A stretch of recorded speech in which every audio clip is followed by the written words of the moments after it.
And we're back. Love the look of this Nidus. Absolutely love it. Alrighty, so.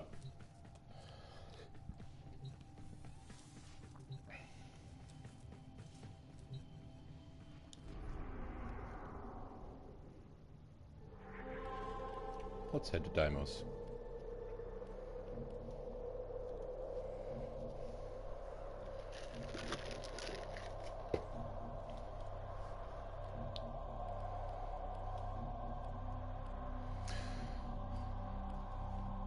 Alrighty, so hotfixes applied. And let's go into solo. And just a bit of background info to touch people up and catch people up to sort of what we know already. What we know already is that Deimos, this, if you'll notice, we noticed this earlier, skull-shaped planetoid, I guess, overlay of the derelict. In other words, I'm actually now realizing, oh, I just had an idea. So obviously it's a necessity of the asset if you want to overlay something over derelict tile set, which they've done here, right? They've taken the derelict and they've actually given it an environment to be on. And so I feel like a lot of video game designers, that's why I love what they've got going at DE, is that a lot of designers would look at that as a solution. But it's an inelegant solution, something like the derelict, to just have it sprawling out any which way. If you then decide that you want to reuse those assets, but you want to overlay an open world kind of theme to them, which I bet is a goal that they have for every planet, if I had to guess, then one of the really elegant ways as a designer that you could both make that content update work from a lore point of view and from like a refreshing new content point of view is find a reason to have it overlay. And so it could be that the shape of the derelict always was, or was functionally retconned to be, the shape of this helmet or skull because of what has been happening with the Entrati family on Deimos and to the heart of Deimos. So it could be that the reason that the derelict that we've always known looks the way that it does and houses Lephantis is that Lephantis is sort of the corporeal aspect of the derelict, the thing that gets through the rift, and that the Foss Vom sort of fauna, along with, interestingly, the metal worm creature that we see through the void mirror in the middle of the heart, which we'll take a look at too, in the void, it could be that these are sort of the dual sides of this derelict, this connection to the void and infested, a connection of the infested flesh of the void, and then the void as mind, the void as man in the wall. I think that this duality thing works because Paradox is essentially based in duality, and we know that the Daviri Paradox is the void-based open world that they had planned and then pushed back to next year. I theorized, and I'm pretty certain now that I'm right, now that I've done part 1 and part 2 on YouTube, I theorized that there's going to be some way to like connect between Daviri Paradox content and Deimos content with a lore justification of some connection between void and infested, because of some of the implications about the lore that we know from the little that we know from Daviri Paradox. We know that we're calling into question whether or not Tenno were children that went into the void and came out changed, or whether Tenno are like aspects, like childlike aspects of the adults that went into the void on the Zarmon 10-0. So in other words, there's a theory out there, and I think it was DK Diamantes on YouTube who came up with this theory. I'm not sure, don't quote me on that, but I want to make it clear that this was not my theory about the Daviri Paradox. This was someone else's, but it's a theory that I thought made a lot of sense. Is that on the Zaramon Tin Zero, the origin story for the Tinno, we assume that there were not supposed to be any children on board. The way that the story unfolds, the Orokin discover the Zaramon Tin Zero, it reappears after getting lost in the void, and they find that all the children have gone, or all the adults went insane, and the children had to kill them to survive, and now the children have crazy powers, right? So something went down in the void, and now these kids have crazy powers. The thing is, there weren't supposed to be any kids on the Zaramon Tin Zero. It was like a military vessel that was populated with like colonists who might be going to like repopulate, but it was like adults and workers. There were no children, and so I think we've always interpreted that to mean that it was regulation that there were not supposed to be children on these ships, and that's why they're like, oh, there weren't supposed to be children. They must have smuggled some children aboard. But the new interpretation is that when they say there weren't supposed to be children aboard the Zaramon Tin Zero, what they mean is there weren't any children listed on like the registry, and there'd be no reason to smuggle children either. So it could be that children could have gone along, but simply none were registered. So there's no explanation for the children to be there. And they're also referred to as orphans, implying, yes, that they could have killed their parents, but that could also mean that they don't have parents because they were created by the void. That the man in the wall, right, that Rel was sensitive to, is actually just an intent present in the void that sort of undoes entropy, and it really wants to gain form and get out and start the cycle over again.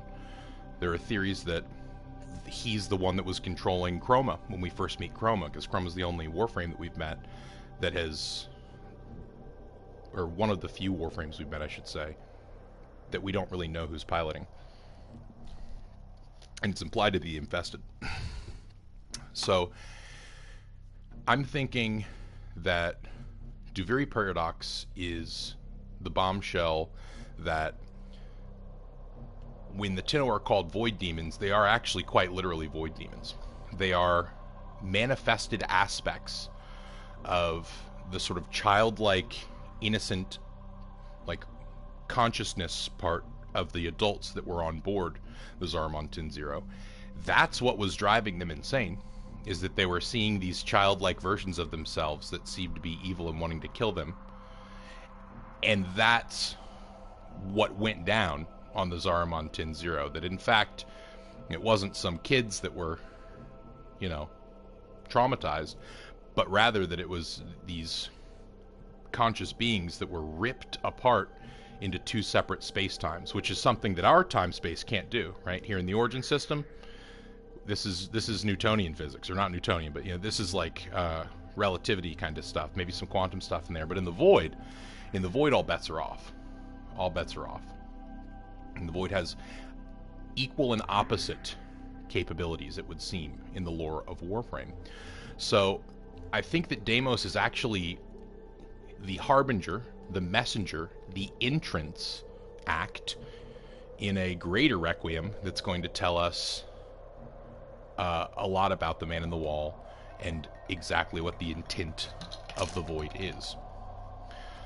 That's just a theory of mine that I've built upon some theories about the Daviri Paradox that have come from other lore hunters in this game. But that is the sort of mindset that I'm going into when I'm looking into the lore here. And the more I see in the heart of Deimos, the more I pick up on this trend to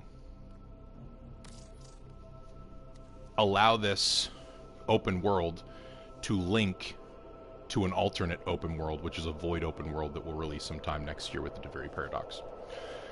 Oh man, look at all these sessions. Talk about a hot fix. Let's go into number 21.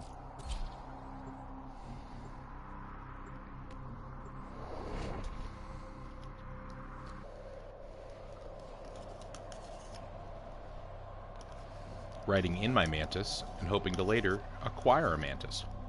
Or whatever kind of bug we can ride around. Maybe dragonfly?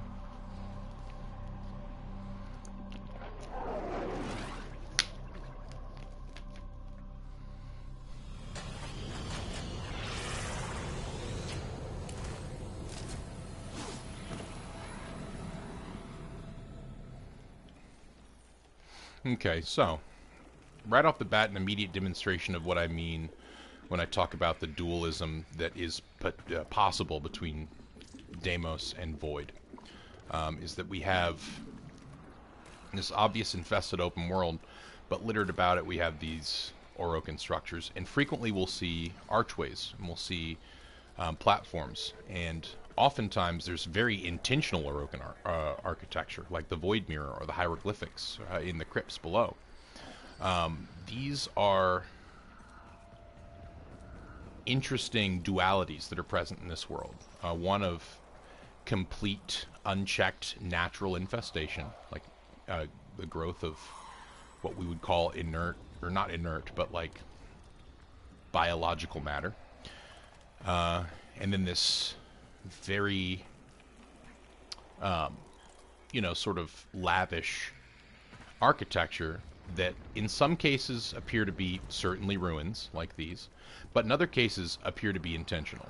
And, like,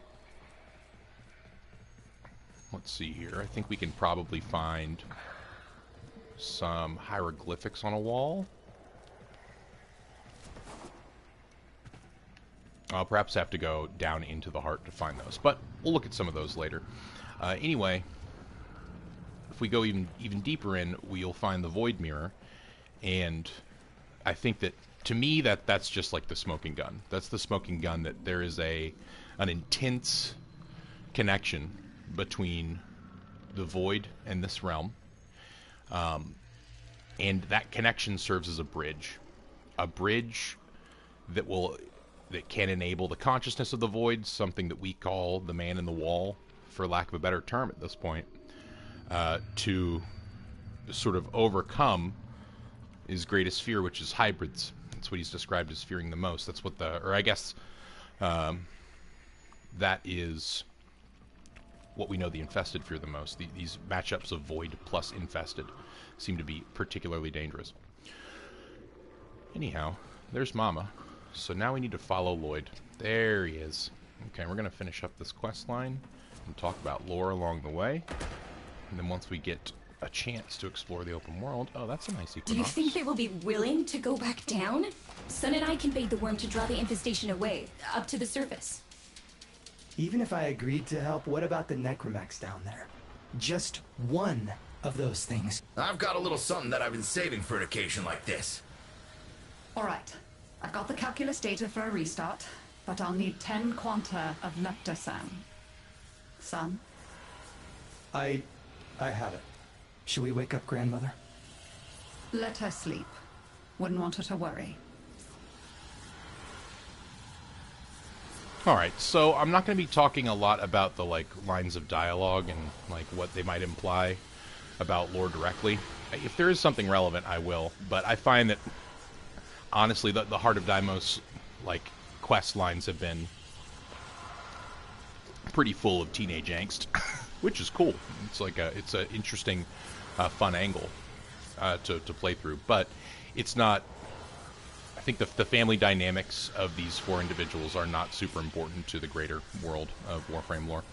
Now, what they are, their physiology, very important, very fascinating. So we'll be talking a lot about that, like how they all look Orokin, how they all have the longer left arm like Bala, or longer right arm in their case like Balas does. Anyway, before we proceed with this quest, let's talk a little bit about this thing. I think that this thing is situated somewhere above the heart, of Deimos. And to me, it looks like a big old sentient core. Like, I wonder if we can take a look at a sentient core right now. No. But, this is remarkably similar to something that we see inside of a sentient, only this is perfectly spherical. And the things that we see inside the sentient are sort of oblong, implying that they're not quite natural. Now, if we take a look at these hieroglyphics, these are all crude versions of the Requiem Mod symbols. I believe every single one of these that I've seen so far can be read as a crude version of a Requiem Mod symbol. So we'll take a look at that after we complete this mission as well.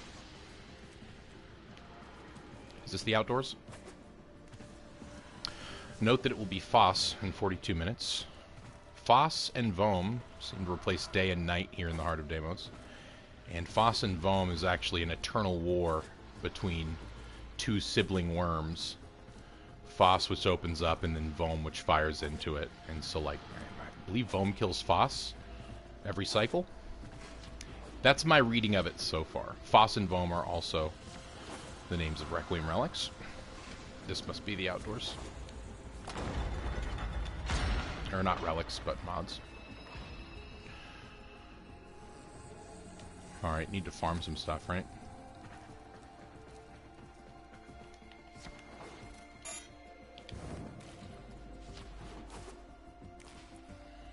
I wonder if I can ever get into this thing. Necramechs, I'm just kind of puzzled on in general. I think I have to learn more about Necramechs before I start making assumptions or theories.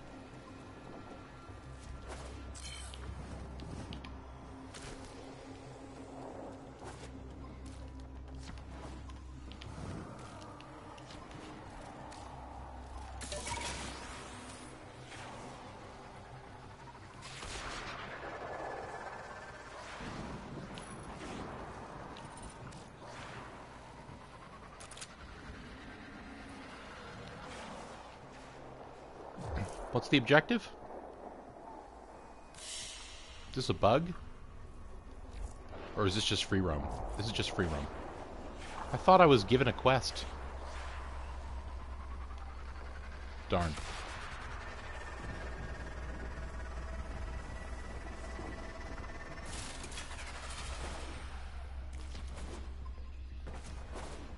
Oh, hey.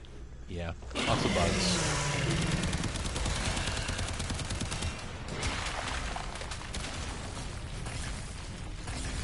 Oh, you can do things too. Cool.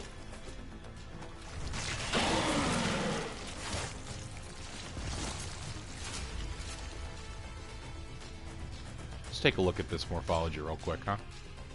That looks like your typical beastie. Very Lovecraftian. Very Lovecraftian.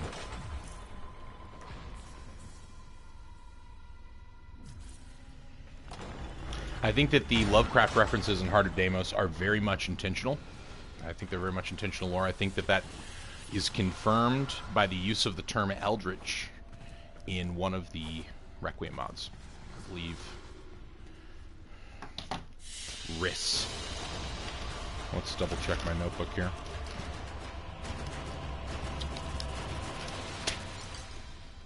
Let's see, Riss.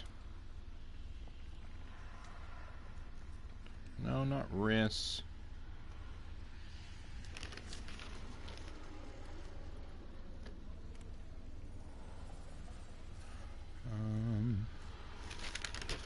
Is it Nitra? Yes, it's Nitra. Carrion hordes trill their profane. Accord with eldritch plans. That's Nitra.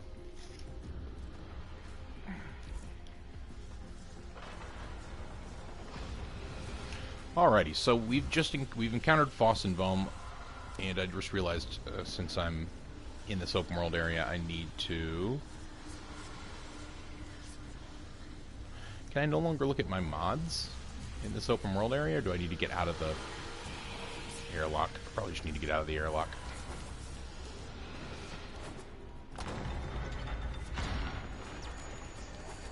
I'll be there in a second, Lloyd.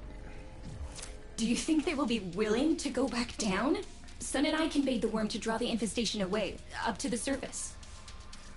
Even if I agreed to help, what about the Necramechs down there? Just one of those things. I've got a little something that I've been saving for an occasion like this. Alright, I've got the calculus data for a restart, but I'll need 10 quanta of leptosam. Son? I have it. Should we wake up Grandmother? Let her sleep. Wouldn't want her to worry. Have not met Grandmother yet. Alright, so we're going to read all these eventually, but first we're going to cover Netra, Vom, and Phos. Alright, so Phos and Vom, the day and night cycle. So the shapes here I think are important beyond just looking creepy. I think that they do actually represent a sequence or a progression. I think it's based on this center thing as an eye that opens or closes and then shifts. So we see that like the shapes present here, here, here, all very similar, only rotated, right? We have, well, these two are both have like the same base structure, it would seem, and then this one looks like it's been turned upside down. Phos completely open and on its side. Vom totally different from the other ones. In fact, if we view the mandibles of Vom and Phos, right, the creatures that we see out there that are in that eternal fight, as like the mandibles of Lephantis, for instance. If you imagine the mandibles of Lephantis closing, you might say that it looks something like a pattern that we see here on Vom. Interlocking, sort of like almost cephalopod or like squid-like mandibles that close over its mouth, but that look very fleshy. So, for me, if I were to try to sequence these, I think that Phos and Vom are probably on the polar ends. And I think that that's mirrored in the fact that there's a Phos and Vom cycle and it regards their combat and their eternal war. Riss is very interesting because it's pretty totally different than everything else. Looks vaguely like a lotus petal. That symbol there in the middle too, where we have the diamond and then the streaks that go off, 3 on either side, and then the wavy underneath. Like, it's very reminiscent of Lotus's helmet to me. So Riss is interesting for that reason. And then Kura is interesting for 2 reasons. Kura is interesting because, number one, if we look at the hourglass shape in the middle, it looks like an octopus eye or a squid eye, right? A cephalopod eye, which are hourglass shaped in some species. And if we also interpret the hourglass as like a shifting, we could even think of Kra as like a directive in a sequence, right? Like, we see that these are very similar shapes. They're just shifted. This one points up, this one points down, this one points up but flips. This one's on its side. This one seems to be a normal eye with something like a spermacilla, like a sperm cell floating atop it. So there could be some overlap here. And then also Riss appears sort of like like the abdomen of a woman, you know, like perhaps a womb. Perhaps that triangle symbol there refers to like a place where a child is formed. So there are lots of things that we can draw from this, but the key takeaways just on an aesthetic level are that these symbols are definitely mirrored in the world and directly referenced in their name. We see in Netra that the word Eldritch is used, which is a direct reference to Lovecraft. It's also something that Miyazaki did in Bloodborne. And knowing that Steve Sinclair is at least watching from Software as a studio, and Miyazaki as a writer, I would not be surprised if this recent tangent was inspired by a lot of things that they learned by watching things like Bloodborne and Sekiro and Dark Souls evolve. But regardless, Eldritch confirms a Lovecraftian tinge. Now, Lovecraftian tinge was kind of obvious, what with all the tentacles growing from things. But I think that the hourglass shape here, being the same as a squid's eye, is also like a pretty strong hint in that direction. And I think that it's also not a coincidence that there seem to be 3 smaller eyes in like one set at the bottom of the hourglass and then the other 2 on either side, because we know that Zaku is an amalgam of 3 separate entities, so we have a rule of 3s here. And also, if you look at depictions of like Cthulhu or like Eldritch Cephalopod, great ones, you'll often see like depictions with 3 eyes instead of 2, and then like overlaid and stuff. So, lots of potential here in these runes. What they mean, if there is a direct sequence, what they're communicating, who knows? But there's a lot here to be mined, and so lore is all about exploring those threads. Now, the other thing I want to point out about Kra is if you look at Kra, which reads, "To cosmic forms from tangent planes, we end as we began." So what we can take away from this, right, are some key themes. Duality and cyclical nature. 2 cosmic forms from tangent planes. And then we end as we began. So we have a progression and also beginning and an end. Now the we end as we began is interesting because Chroma in-game is described as the alpha and the omega by Lotus in her description of Chroma. And the alpha and the omega is basically a synonym for, you know, end and begin, right? It's the Ouroboros, the dragon that eats its tail. When the land is in ruins, Chroma will remain, kind of thing. Duality also arches over this entire update because Deimos itself, as we learned in the first couple of episodes, is a direct reference to the twin brother of Phobos, and Deimos and Phobos are respectively the twin sons of Ares, who's the god of war, and Deimos is the god of dread, specifically dread felt by those amidst battle, and Phobos is the god of fear, and they both would always drive the chariots that Ares would ride into battle on, which is definitely a metaphorical communication of, you know, if you're praising the god of war and if you're a soldier in one of these armies back then, dread and panic are the 2 sons of war that he always brings along with him. In other words, it's the duality of, like, you know, when you're regaling war as the central part of your religion or lifestyle because it's profitable for empires to do that and it's necessary for empires to do that. The thing that you aren't told is about that dread and that panic that sets in when it dawns on you just how brutal a battlefield is in ancient times. And so Deimos doesn't just mean any sort of dread, it means that specific sort of dread that a warrior feels when battle falls, like when battle begins. It's a very, very flavorful, unique kind of dread. And so we have even the twin brother, these 2 moons of Mars, Phobos and Deimos, and that's actually what they're called in real life as well. We have the duality present there as well. Okay, so Kra. Eldritch. That's the thing we want to keep in mind. Kra, Eldritch, Hourglass. Okay, so Foss. Roiling, moaning, this realm of ours. In madness lost shall die. Okay, that one's interesting. Roiling, moaning, this realm of ours. So, roil and moan are not peaceful adjectives. They're active adjectives, right?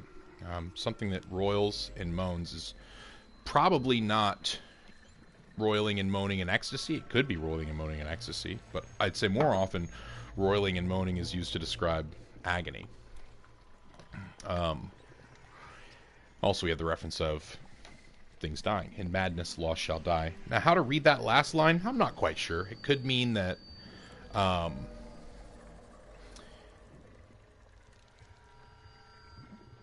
if you are lost, if you're like a lost soul, then you die in madness, right? In madness, lost shall die. We can put a comma between madness and lost. In madness, comma, lost shall die.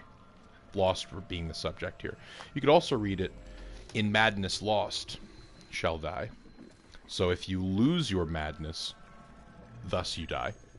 So I think that phrases like this, especially when they're intended to be sort of eldritch or paradoxical in nature, are not really about a specific intention, but rather the presence of a tone, right? Of a theme, of a motif, of a feeling when you read them.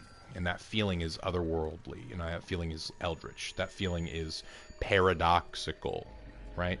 That feeling might be of fear, or dwe, or divest, like divestry, as they say in Sanskrit, or duviri, as they say in Warframe. Hate.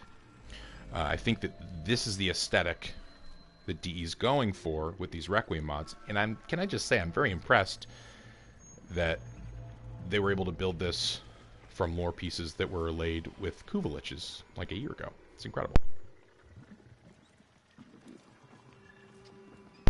So we want to be watching for things that Foss and Vohm do. Anything new we learn about Foss and Vohm while we're out in the field is going to be helpful to understanding Foss and Vohm. Vohm reads, to cosmic madness, laws submit. Those stalwart minds entreat. Really good stuff here. Really good stuff here. Now the obvious part that's very juicy is those stalwart minds entreat. Entreat being a very close word to Entrati, right? It could be that Entrati is Italian for entreat, and Troit is Latin for entrance.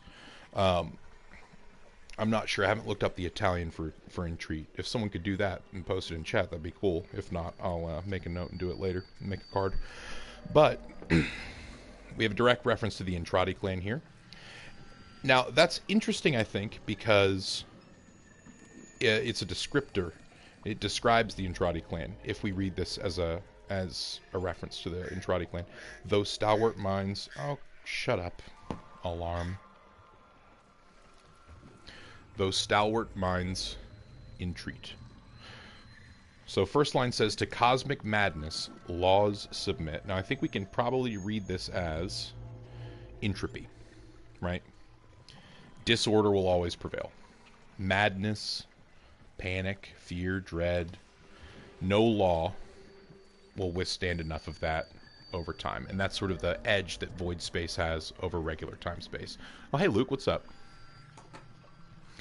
And here, I think that we can assume that the first line is a reaffirmation of entropy. To cosmic madness, laws submit, right? That's the man in the wall not giving a crap about our physics, essentially. That's entropy. Those stalwart minds entreat. So here, another paradox. Cosmic madness, any sort of law is going to submit. However, if your mind is stalwart enough, you'll entreat. How to read entreat there? Does entreat mean entreat someone else to something? Does it mean entreat yourself to something? Does it mean entreat simply as enter or begin? It could. Either way, it tells us that the Entrati clan are stalwart minds for some reason. There's something about them that has enabled them to entreat in the face of cosmic madness rather than submit in the face of cosmic madness. I think that it's not a mistake that Vohm seems to be the more powerful of the siblings between Vohm and Foss. Because whenever Vohm and Foss fight, I believe the cycle is not like Vohm kills Foss, then Foss kills Vohm, then Vohm kills Foss. It's like Vohm kills Foss, who then is reborn and grows up and then gets killed by Vohm. And then so Foss, and so on and so forth, right? So, that's what we know so far. Keep your eye out for any symbols that you might see in the world that look like those. And let's go follow Lloyd.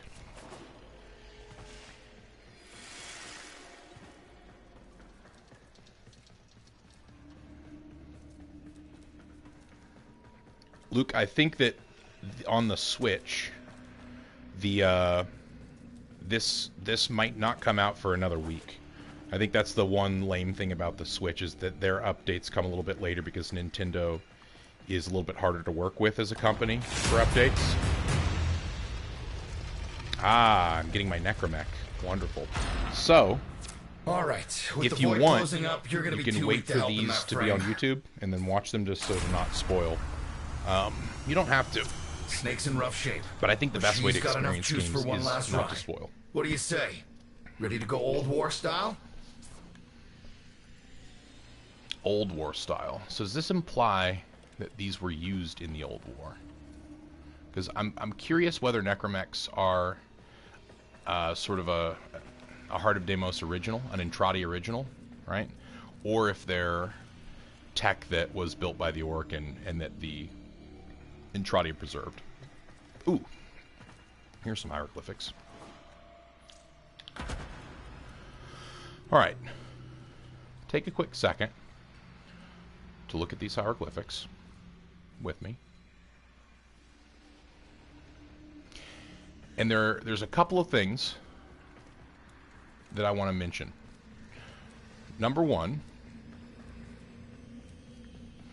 in many Lovecraft stories, a recurring motif is a big old monolith with strange hieroglyphs that seem to depict fishy sort of aquatic sort of life. Now, I don't think that we can make a leap and say that these hieroglyphs depict fishy sort of aquatic sort of life. But I think that there's a similar motif present at work here.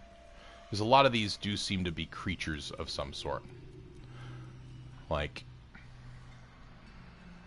if you look at the one right above my head right now, looks like it could be like a little rabbit holding up its paws. Like you've got like a snail shell thing looking right here. You've got like an eye over here. You've got a thing with like one body and 3 tentacles maybe here right next to my head. We've got all sorts of very like here's a spider-like one. These things look like depictions of creatures rather than like language symbols. But that's the thing about Eldritch knowledge. You have no way of knowing. The fact that it's unknown is the maddening thing. Okay, so much more direct are these actual symbols. And I wish I could equip my codex scanner in an overworld. But let's try to notice the order of these, okay? So we've got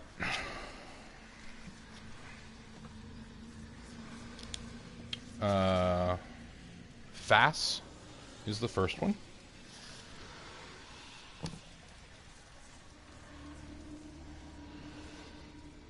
I'm going to draw a little map of this in my notepad. Next up, we have, I think, the one from the base up. So I think that's Natra. That's either Natra or Jahu. Let's take a closer look, eh?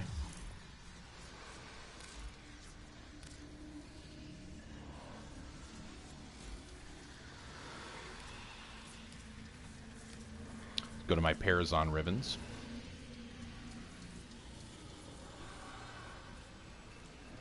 Okay, so the key distinctions between... They both have this little polyp at the bottom left that sits atop the base.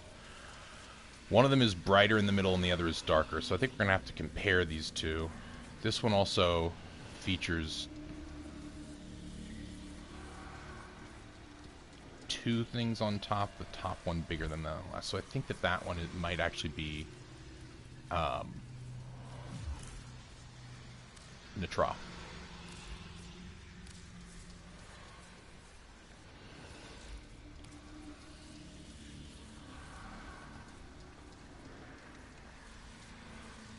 No, I think that one is Jahu. I think that one is Jahu. Okay, so Fass, I'm gonna say Jahu for now, but that could be Nitra. Fass, Jahu. That's clearly Vom. That's interesting. I would have expected Vom to be on this side. Oh shit, that's not Fass. I'm an idiot. That's Zata. I had fast written above Zata. Oops. So X. That's Zata. Zata, and then Jahu, and then Vom, and then Fas. This could be a lineage, too. This could be a lineage of a lineage of requiems, of like funeral songs. If Vom is the older sibling to Fas, and that would bear that's a sequence that would fit here, right? Okay, so that's definitely Fas. Next we have Riss.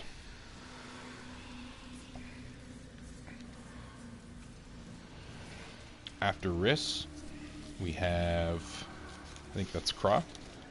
Kafra.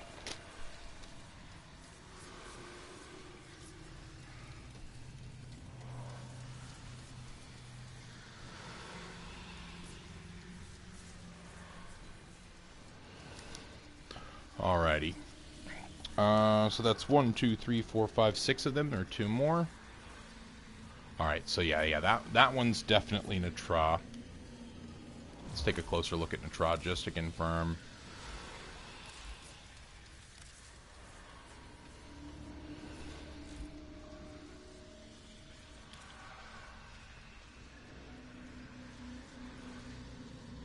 Yeah, definitely Nitra. Alright, Nitra.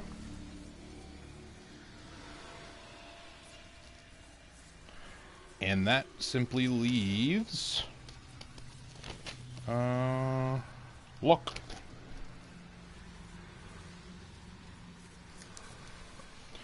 And just for shits and gigs, let's read it out phonetically. So, XATA, not sure if that's a Z sound or a KS sound. So, I'm going to say it's a Z sound for now.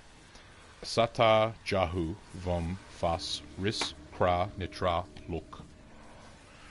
Zata, Jahu, Vom, Fos, Ris, Kra, Nitra, Luk. Natralak. Kra, Natralak. Zata, Zata, Jahu, Vom, Fas, Ris, Kra, Nitra, Luk. Now, we're assuming that this semicircular arrangement does indicate an order. Might not. I think that it probably would. I think that the most likely order is like a lineage. I think that we are talking about like a family history kind of thing here. Alright, now let's take a look at what the hell this thing is, huh? Oh, see you later. Holy butt. It's Ayatan sculptures.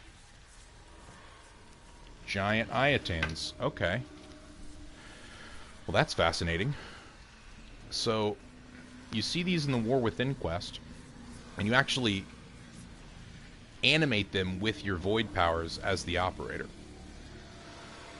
And I'm now seeing that whatever mechanism this is, this thing, an engine perhaps, this could be something like a hourglass even, or this could be like a navigation system for void space. Who knows? The interesting thing though is that the Ayatan is functioning here not just as an aesthetic piece, not just as an art piece or a storage of memory, like we know that the Orokin can use Ayatans for, because Ballas goes out and he tries to regather all of the Ayatans that have memories of Margulis in them so that he can try to recraft his memories of Margulis. It's tragic and stupid. But we know that the Ayatans have that capability. However, we rarely have seen them as use in some sort of engine like this. And so this is actually a pretty big revelation, which is that the Ayatan sculptures that we know, you know, the Pivs and the Anasas and all that, are like simply little trinkets compared to the potential power and energy that the Ayatan technology seems to be able to harness, which is a big thing, I think. I think this deal with the devil, like Orokin using a lot of void tech without fully understanding the void, I think that we're sort of learning about the origins of that intent, which is the intent of the void, the eldritch intent of the man in the wall. Higher standing among Entrati required.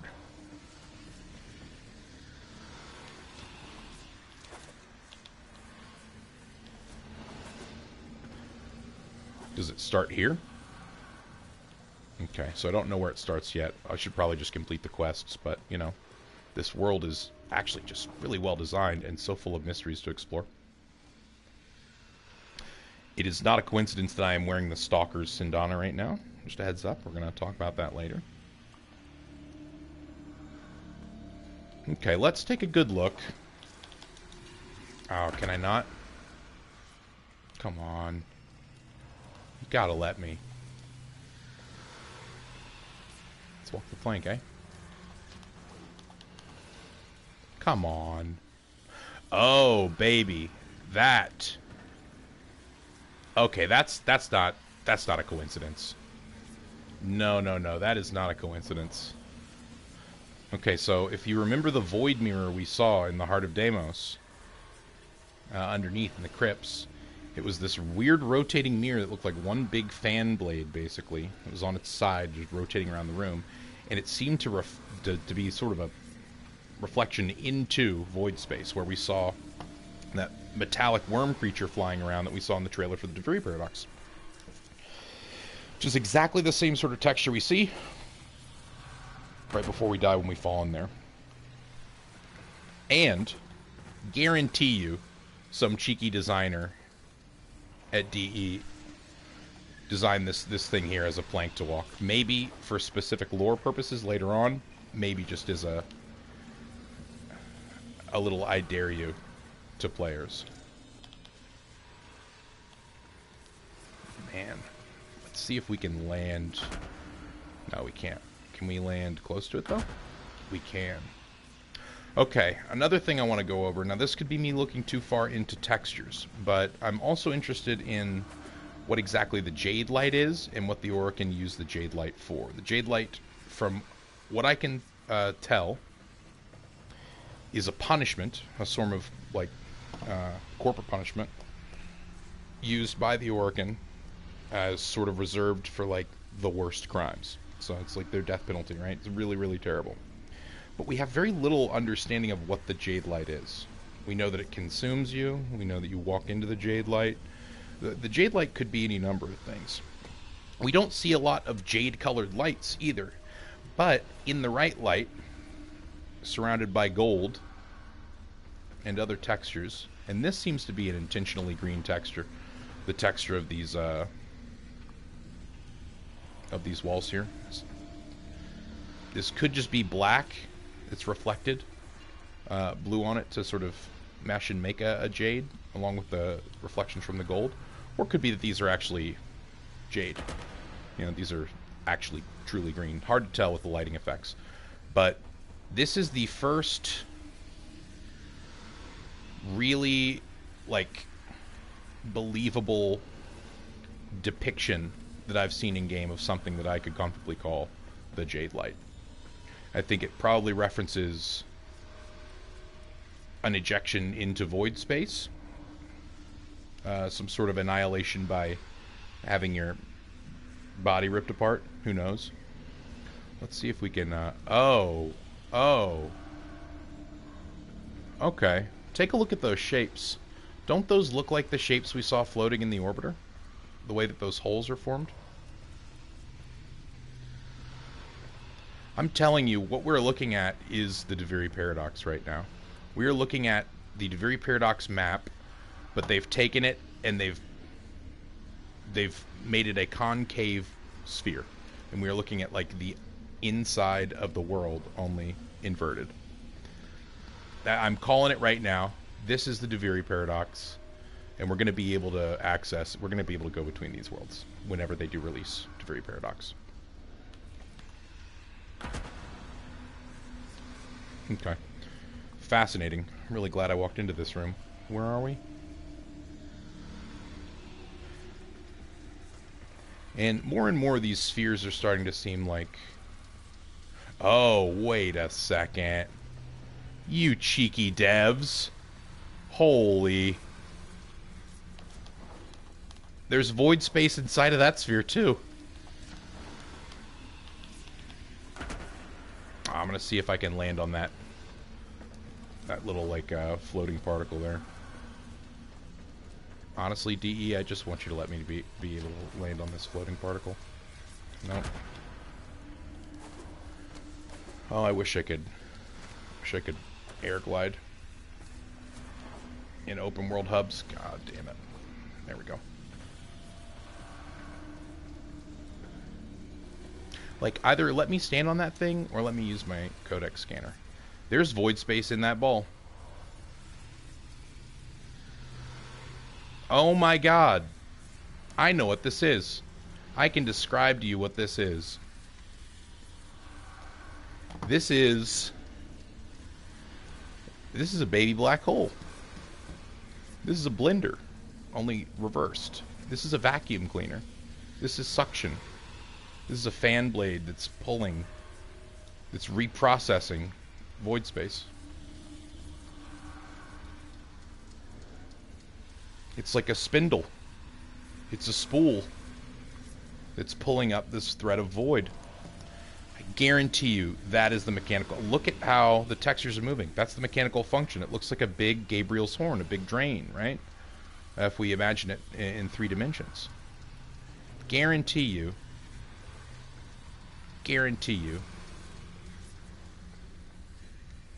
this is a big old, this is a big suck. This is a void suck. This is some sort of reprocessing or perhaps like energy transfer, some engine process for void space. Oh man, I am excited to explore this stuff.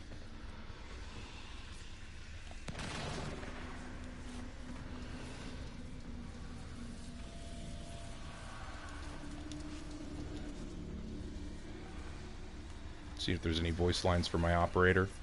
Hello.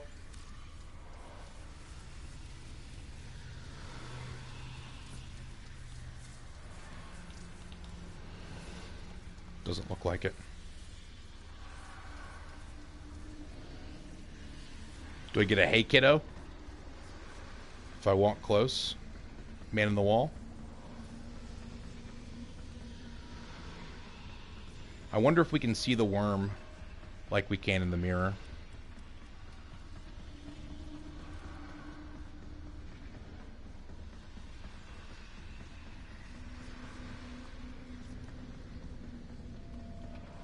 It's gonna be one of those things where like I have to wait for altogether too long. Oh, that's an interesting blue.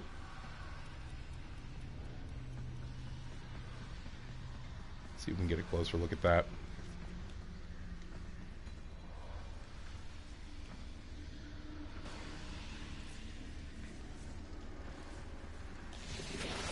Okay, I think that's enough exploring this for now. I'm telling you, this is a sewing machine. This is a spindle. There's a Buddhist folk tale. I think it's called The Shining Thread or something like that. And it's about, it's like kind of a similar thing to Dante's Inferno, but like older in Eastern, where like Dante's Inferno is the story of a guy who gets led by Vigil through like all the 9 circles of hell and, learns about purgatory and paradise as well. But the story that I'm thinking of in Buddhism has to do with a similar sort of concept, only instead of like moving down through the circles of hell and inferno, it's like following a single thread of light upwards through the dimensions, so that thread of light like brings you through the different like reincarnative planes that lots of Buddhist structures incorporate. And so this like silk thread, this spooling, this fabric, like a motif very present in Eastern religions because of the presence of things to make silk out of. Sure. So, I think that there's a little bit of Eastern lore going on here. I think that this might even be a depiction of that shining Buddhist-like thread of light. You also see like motifs and like fables that Greek culture borrows, like the fates, like in Hercules, the three women who spin fates. They're said to, you know, cut threads of fate. They weave fate.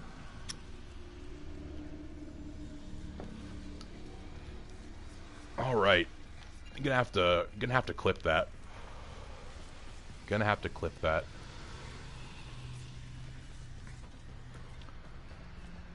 Oh, Luke, you should learn how to clip things, because I'm an old man. And you should. I'll make you a moderator if you can clip cool things like this. And if you're a moderator, you get a cool sword next to your name. All right, so enough of exploring that void space, although very fascinating stuff. Oh yeah, I have to get my Necramech. I forgot to get my Necramech. The purpose of coming down here in the first place. All right. Not ideal, but I've cross-routed your Warframe impulse stream directly to Snake. Now, she'll feel heavy, but you'll get used to it. Head outside, and we'll run a field test before your descent. Wait, is her name Snake? That's interesting.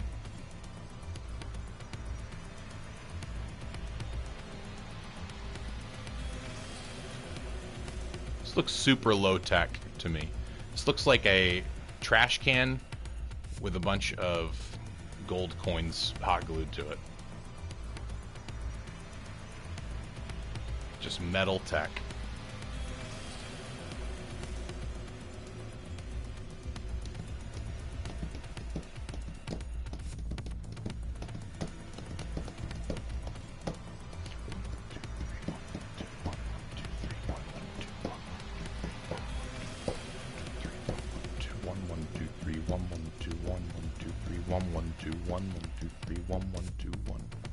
That's a Phrygian beat.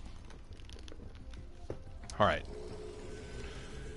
Okay, I'm in my Necramech. All right. Squeeze off a few rounds and get a feel for them. There's no time for training exercises. But we've got to prepare... Tenno, get down there. You're just going to have to learn as you go. Okay, so everything seems to be the same so far. There's a run. Is there... Oh, there's no bullet jump? Missed opportunity, DE. If this thing just straight up did a bullet jump, I would lose my shit. So hold L2 is to crouch. I guess walk stealthily, if you can even walk stealthily. Hold to... Oh, I can tap.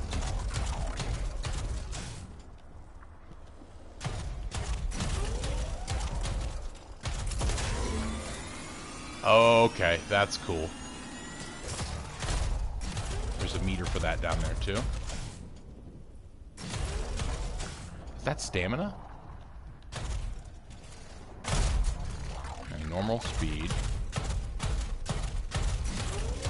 Tap.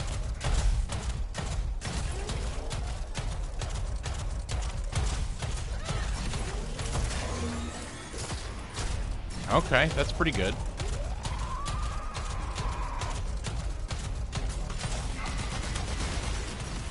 Not bad. I definitely want some AoE for this weapon.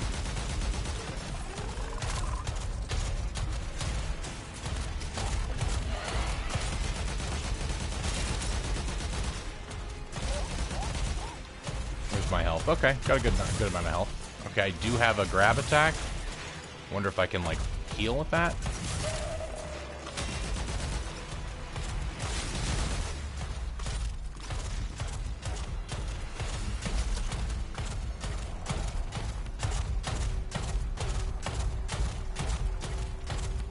Okay, let's see if we can hurt enemies by ramming into them.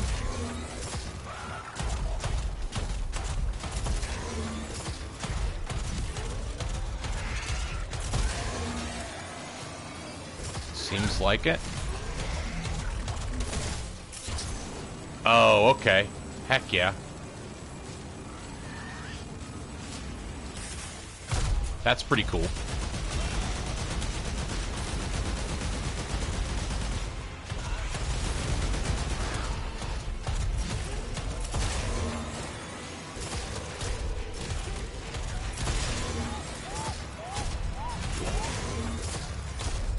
wish there was an easier way to turn around.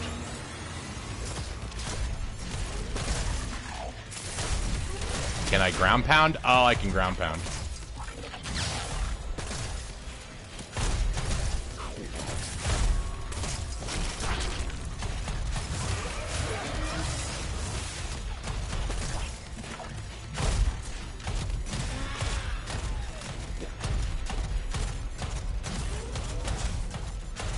Oh, that's why. I think the stamina should be a different color. Okay, so meleeing, not very effective. Ground pound could be effective. Gun, most effective way so far.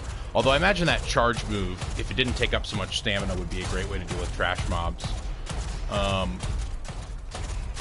But what I'm most impressed with right now is this. Can I ground pound from here? Let's see. I can. It's clunky, but I can. Let's see. Okay, let's see how much distance I can get from a jump hover.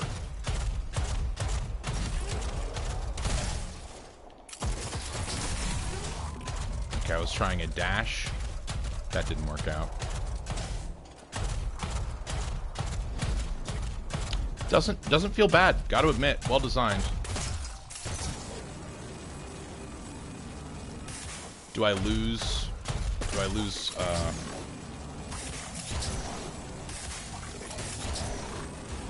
Can I fly? Can I regain altitude? Doesn't look like it.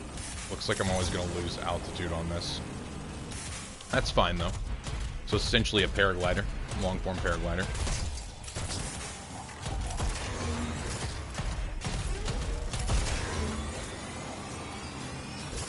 Okay, so that's confusing. If I'm running and then I dash, can I hurt them? Doesn't seem like it. Okay, they really need to fix this.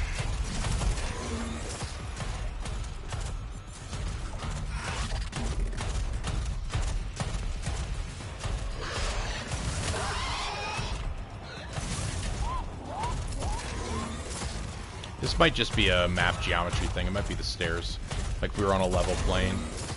Okay, no, it doesn't seem like I'm able to actually hurt them by dashing into them. Wait, I can. Maybe that's just environment.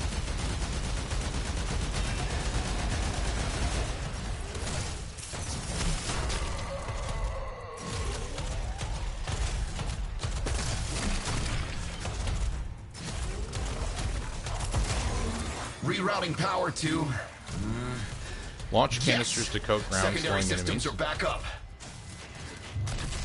How do I use that?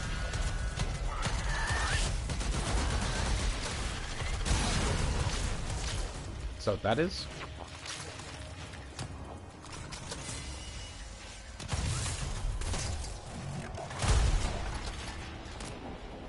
R3.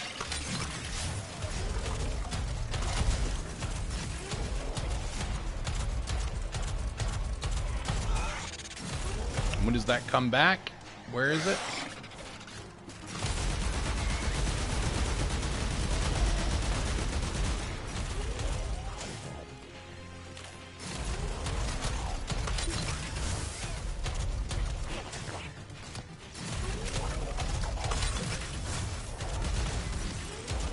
Okay, so I have to tap R1 and then hit R3. And then am I supposed to like... Oh shit, am I Bob from Overwatch, essentially? And I'm doing like the Ash throw the canister? Throw the canister, shoot it?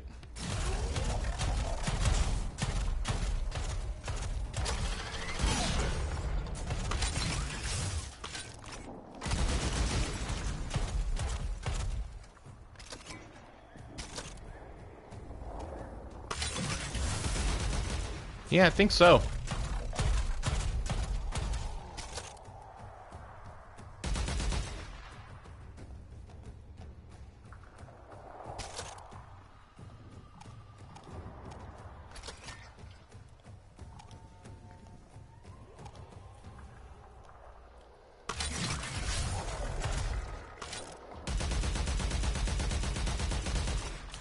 cool.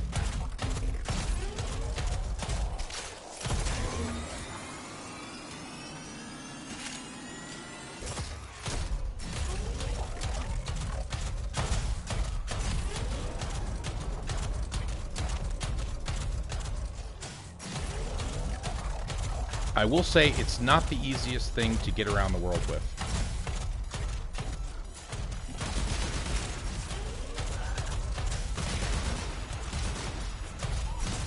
But I guess I need it to get into the void.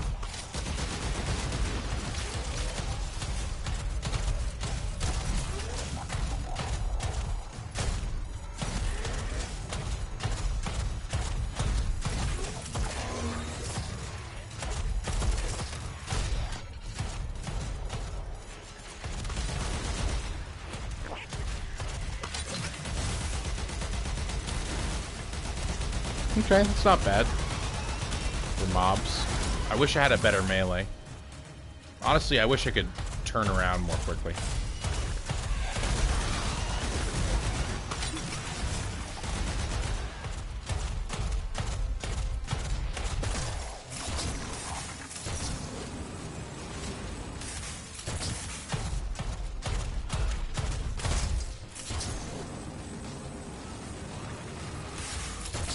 The caves won't be exactly clear, but it should help. I've dispersed some specimens to keep the infested out of the way. Oh, so it's okay if you do it. Eat popper pellets, you... Take it easy. I've summoned some velocipods too. Velocipods. I managed to bring additional systems online. Storm Shroud. Electri Necramech armor for close combat. Okay. How do I use that?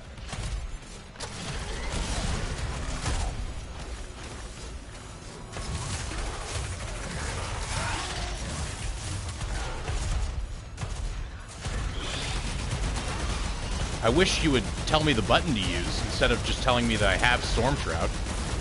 That would be, like, really helpful, DE.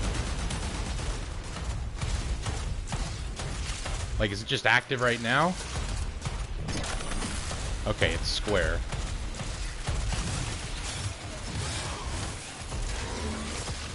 Okay. Now the kit's starting to make a little more sense. Does that do meaningful damage? Not really. Is there an energy resource I'm eating somewhere? Is that what's underneath this?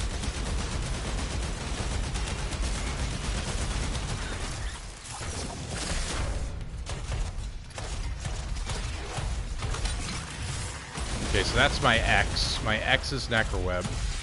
My square is Storm Shroud. Okay, I get it now. It's just a crude Warframe overlay. Maybe I'm an idiot and I should have realized that earlier. But I get it now. Although, the thing that threw me off is that energy is not replenishing that bar. It's like time is the only thing that's replenishing that bar.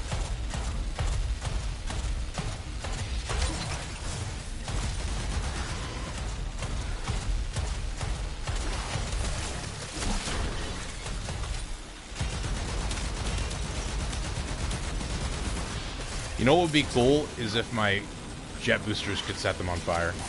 Note to DE. Make that happen. Or give me a mod for it, for my Necramech. That'd be awesome.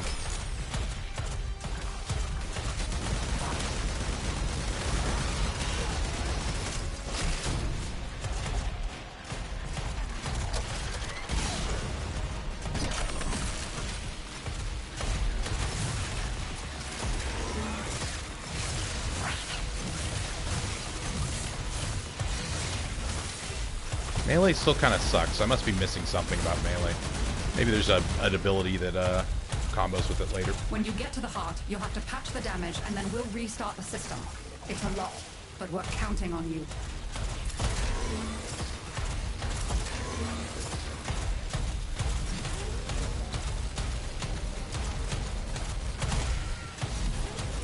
She's waking up. You should have additional functionality. Is that grandmother? Grave mines.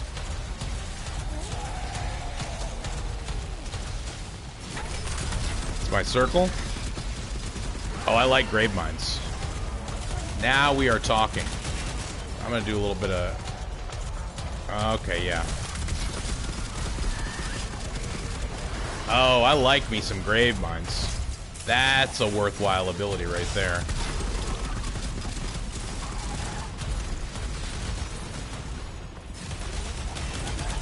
Do I press again to reactivate, or do they just, like, go off on a timer?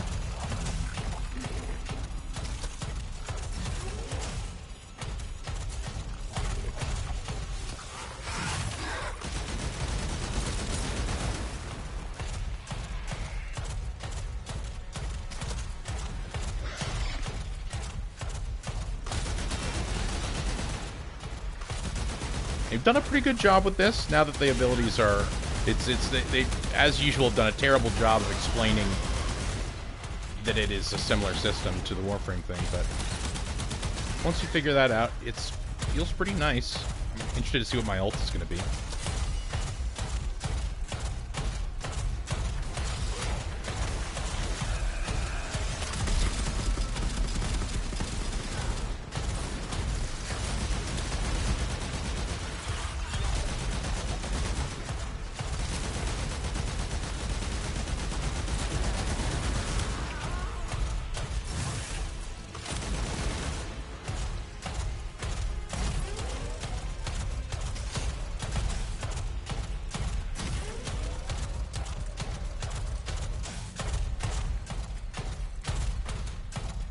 This is the aforementioned void mirror.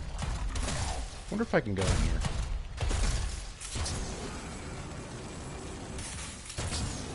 Nope. There's that damned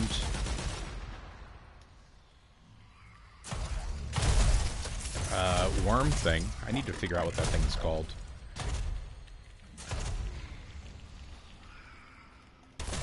See, this is the void space that we saw earlier.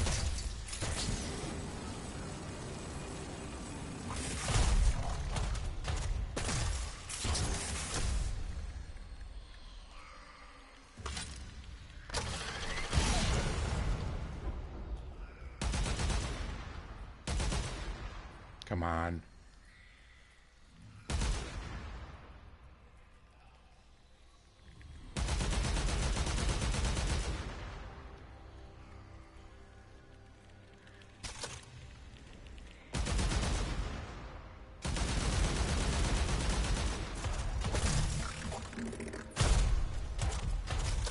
Okay.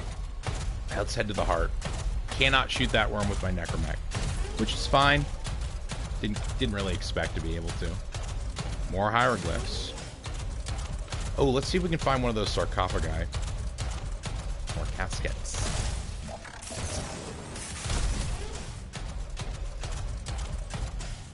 Here's one.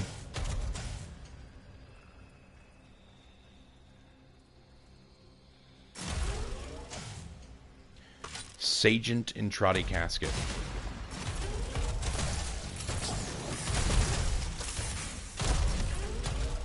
And I guess there are different classes of these caskets.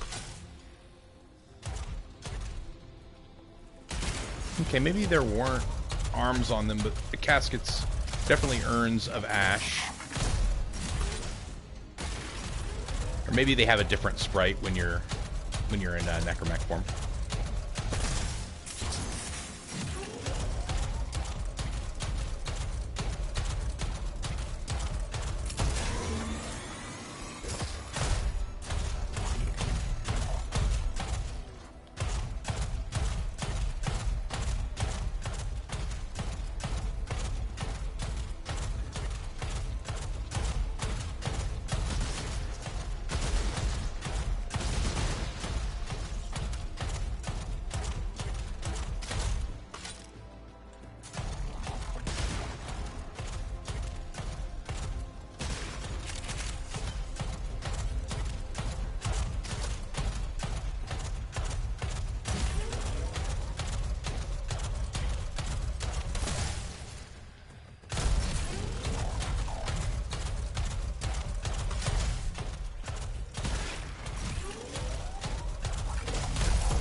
Okay, I want to dash and then jump.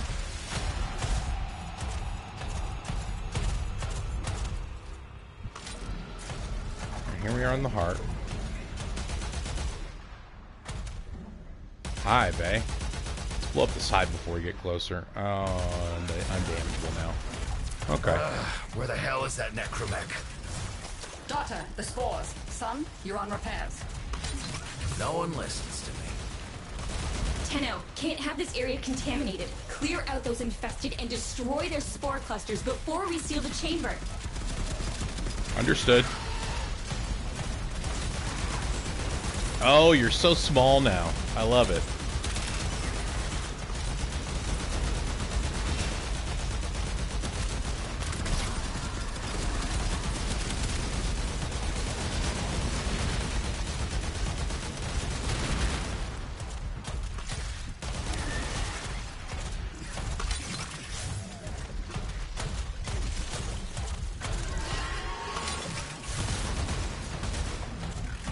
Ah, that looks pretty good.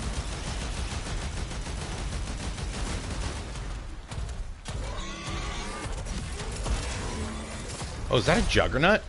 Okay, let's see what kind of damage we do to a Juggernaut. Nice. They ain't nothing.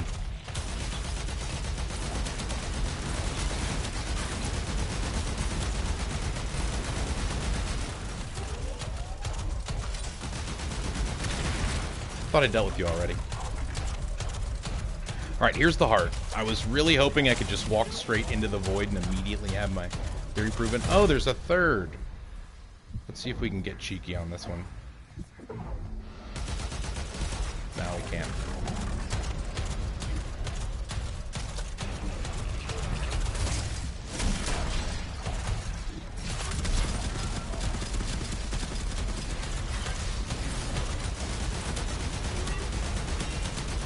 These remind me of the evil gecko chameleon thing from Monsters, Inc.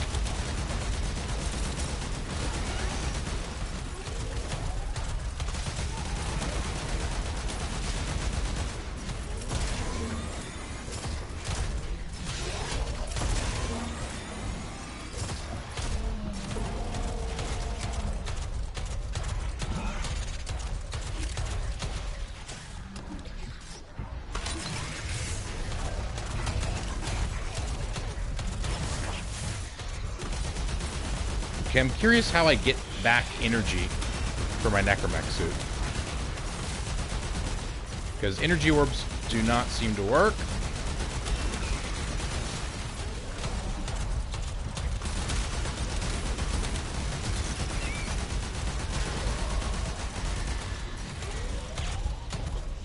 Is it just time?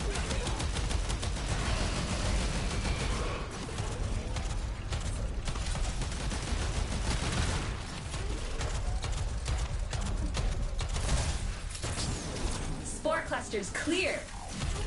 I rigged Snake with an old Omni tool. Ready?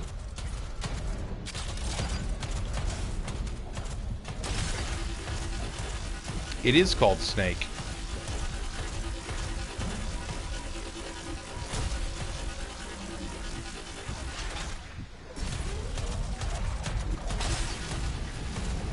Oh, I'm repairing it like I would a ship. It is an Omni tool.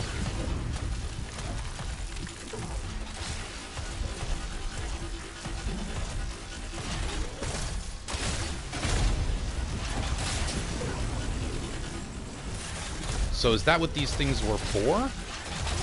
Or you said I rigged Snake with it, so it's likely if it was used specifically for this purpose, it would have been rigged with it already, right?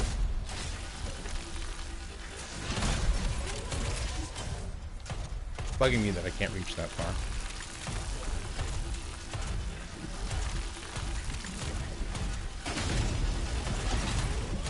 Prepared? It does look like a snake heart.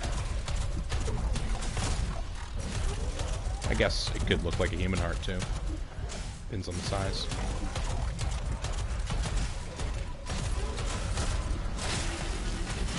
Are there more bleeds somewhere? Oh, there's one.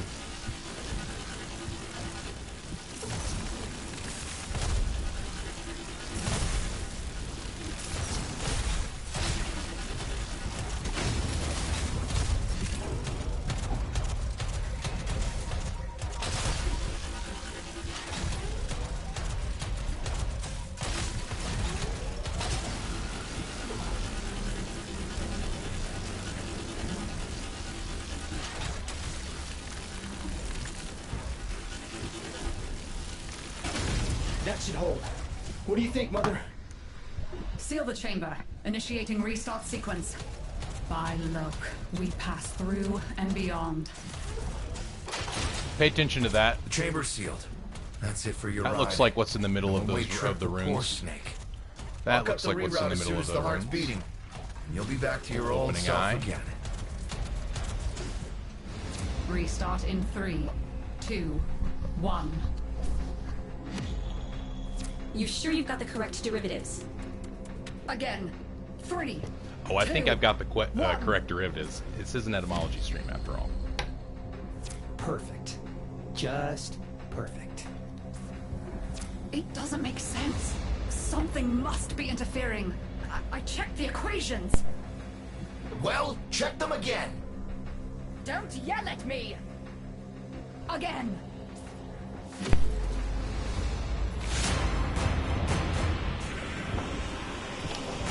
Deimos. What we're hearing right now is what a requiem would sound like. Requiems are done in Gregorian chant. There it is! Tenno, you've got to destroy this thing, or we're back where we started! All right. You have no idea how jealous I am right now. Oh man.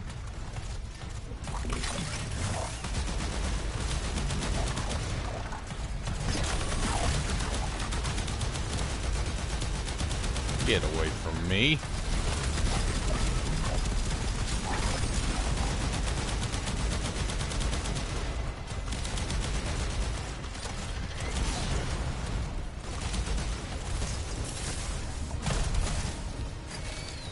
Snake? What? He got me. Snake! Oh, that's hilarious. They were setting up for that, weren't they?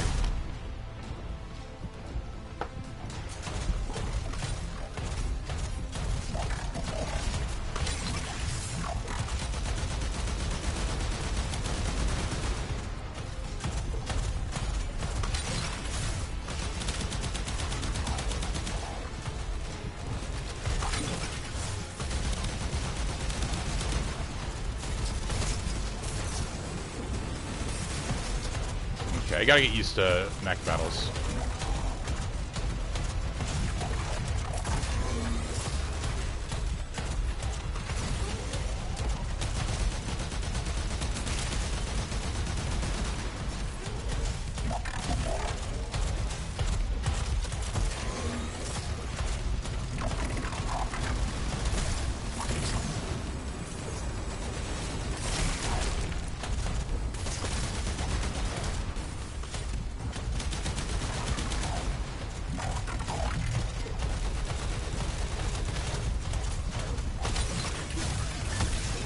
Damn it.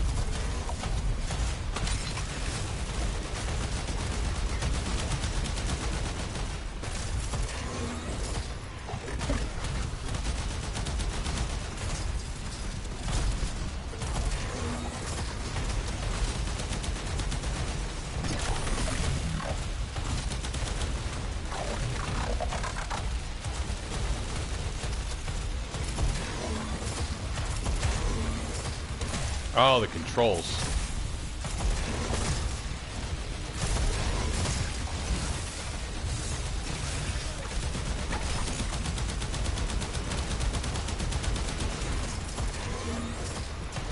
Okay, I really need to know how to get more energy, you know?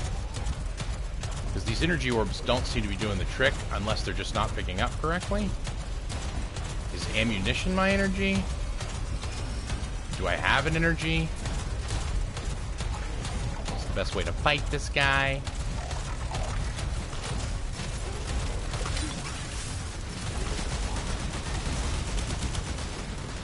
Dang. Snake? Okay. Snake!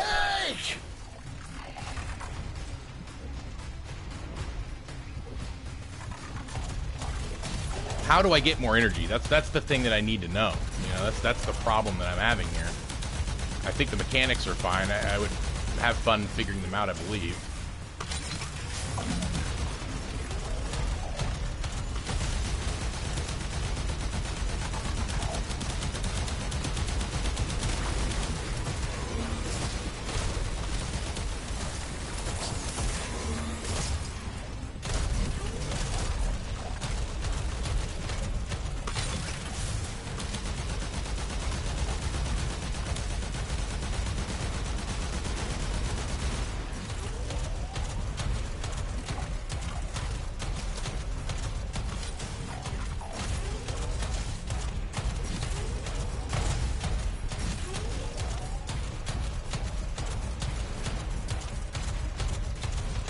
Where are you? Oh, there you are.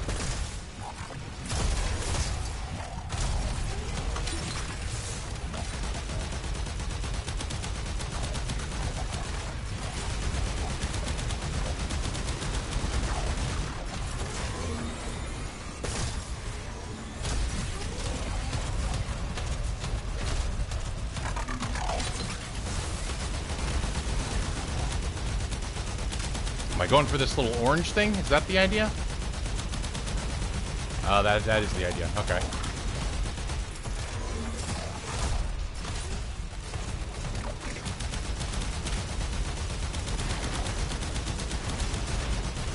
Oh, wow, that did a lot of damage to me.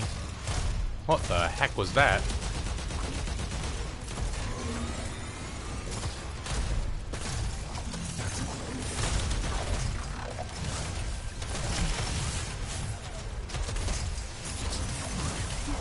Oh, and I can't do a ground pound against him. Okay.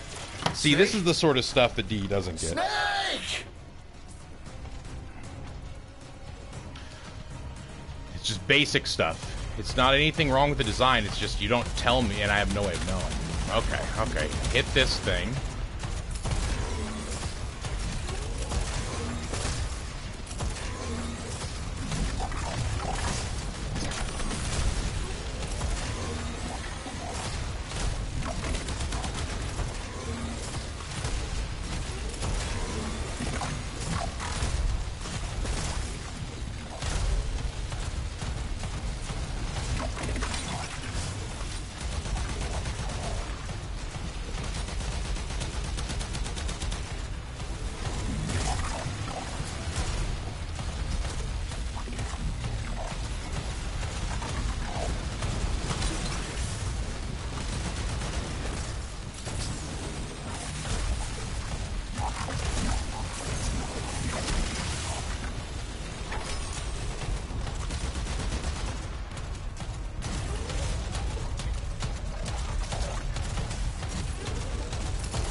I really don't know how to aim that thing.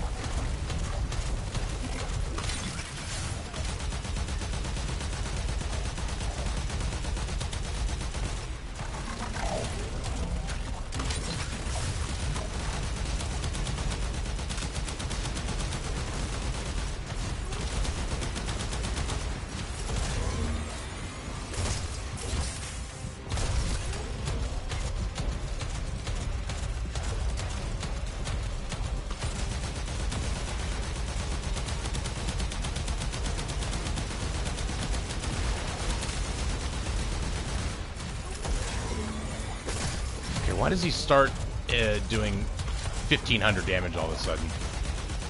That's what I'm curious to know.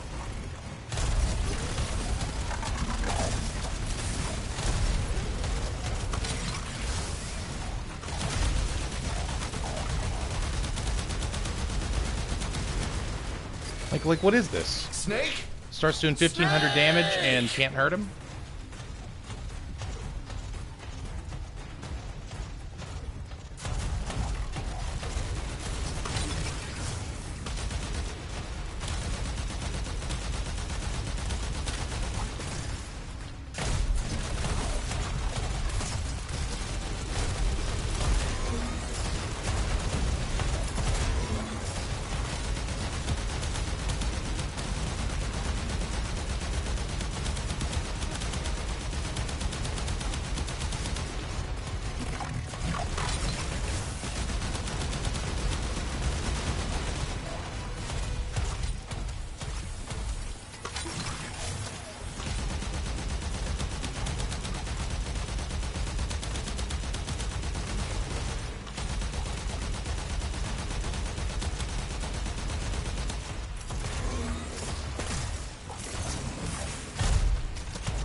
See, like, out of nowhere, I'm going from like 2,700 health to 390. It's like consistent every time.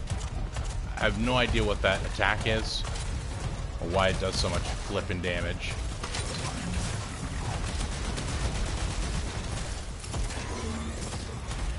Maybe need to let my shields come back.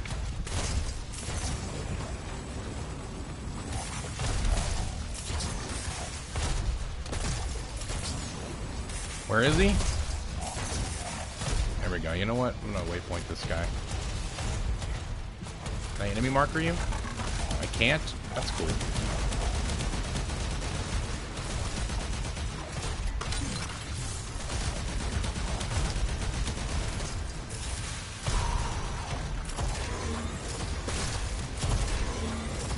God damn it.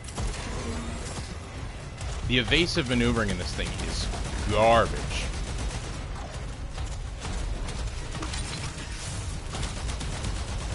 And also the fact that my most useful ability requires like 2 button presses is not at all, and my cheapest too, is like not at all correctly designed, I think.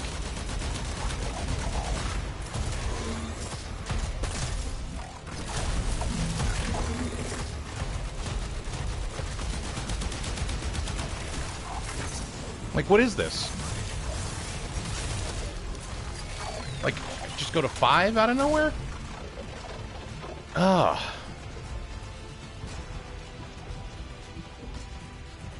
Man, this system, if they fix this, has the potential to be incredible. But right now, they're missing some fundamental, I think they're missing the plot on movement and complexity of these button systems for the PS4. So I think this needs work. Like, this is not a fun experience right now. Learning about these new abilities would be cool if I had any understanding at all of what the rules of this engagement were. Like, there's no Ortis giving me tips right now. No one's chiming in. They're just, like, sitting here and watching me die, essentially.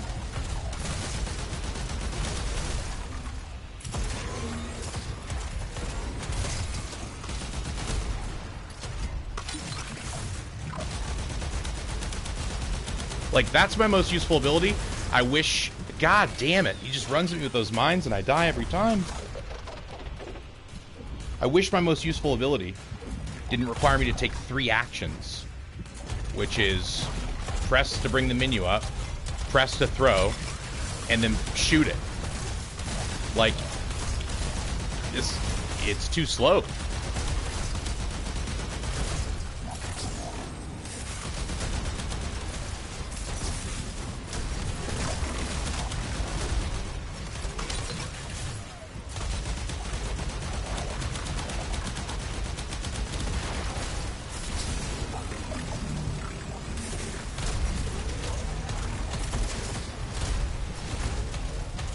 See, like, I never have enough energy. Like, if any of these energy orbs were actually giving me the ability to cast more abilities, like, this would be an incredible fight. That's the dumb thing, is it's like the lack of inclusion of one simple mechanic, which is energy, or at least a way to explain how I can get energy in this fight. It's just not here. So all this time I could be learning about this fight. Instead, I'm running around and waiting on cooldown as like a shielded invincible enemy does burst damage of like 2,700 to me every once in a while, right? It's like not fun.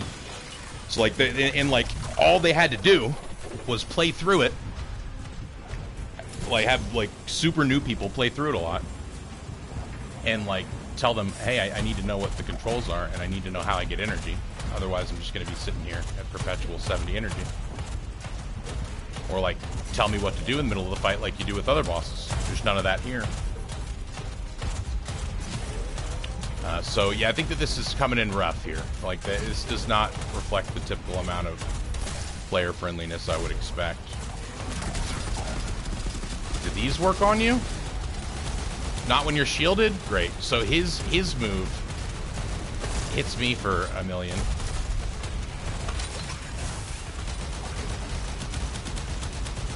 Like, what are the rules here?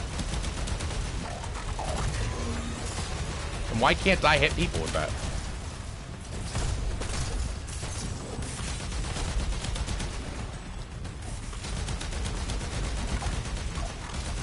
Like, how's he dodging?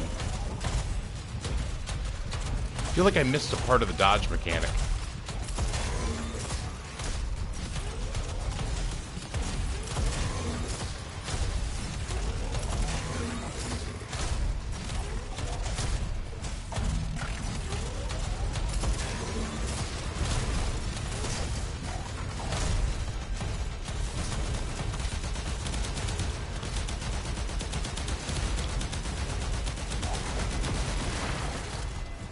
Finally. Christ. Man, that could have been really fun. That could have been really fun. Good send-off. All they had to You have do my thanks. was give me some way to Oh, replenish my energy I'm equivalent. gonna miss you. But you've So earned your DE, rest, if you're listening, all right? take that to Rerouting. heart. Don't let Yes. energy orbs fall all over the place. Yet make it incompatible with my energy banks, you know. Yeah, I either take those away and explain the system for getting energy, or, you know, just have those energy orbs convert to energy when I'm playing the Necramech.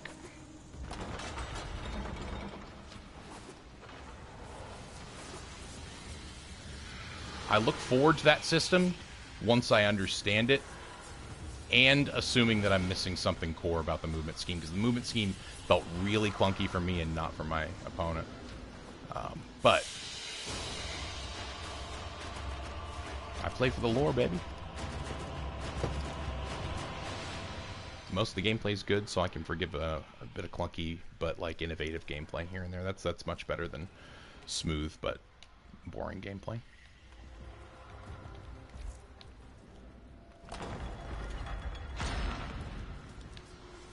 All right, well, that'll settle up for this session. It's been about just a lamb shake over an hour and a half. Thanks for tuning in,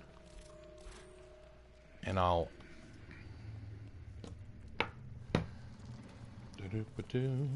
should have my mic out by today as well, so that we can watch some Attack on Titan. Nidus kind of reminds me of a Titan from Attack on Titan. All right, but I gotta go help a buddy with writing out a document that he needs help with. Be sure to check out Elucium Academy, Elucium Academy, on YouTube. That's where part 1 and part 2, and that's where this will be. And I'm going to highlight some of this too, and put it there as well.